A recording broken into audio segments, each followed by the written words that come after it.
ओ साथीहरू सम्पूर्णमा नमस्ते। म आज झर रोटी पकाउन गइरहेको छु।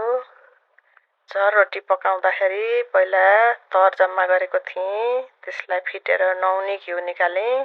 त्यसपछि फिटेर फेरि त्यसैमा नौनीलाई फिट्दै चामलको पिठो मजाले पिसेको थियो मिलमा लगाएर त्यसैलाई राख्दै मुछ्दै गरेँ यसरी।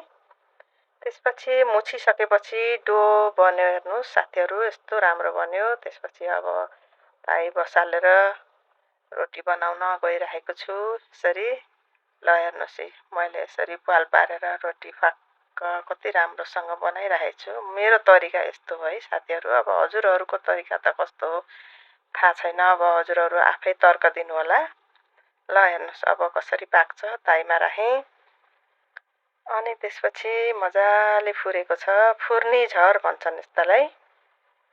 ल हेर्नुहोस् त यस्तो बनाउँछु मैले त। अब हजुरहरूले कसरी बनाउनुहुन्छ त्यो चाहिँ हजुरहरूको तर्क फेरि दिनु होला। अब यसरी रोटी बन्दै गइरहेका छन्। हामी आजको खाजाको लागि झर रोटी तयार गर्दैछौँ। साथीहरू जाडो मौसममा मिठो हुन्छ खानको लागि। हेर्नुहोस् अचार बनाइसकेँ, थालमा राखेर अब खाना तयार भइसक्यो। हामीहरू अब यसरी खाना गइरहेका छौँ। अब आजको चाहिँ टेस्टी खाजा, स्वादिष्ट खाजा।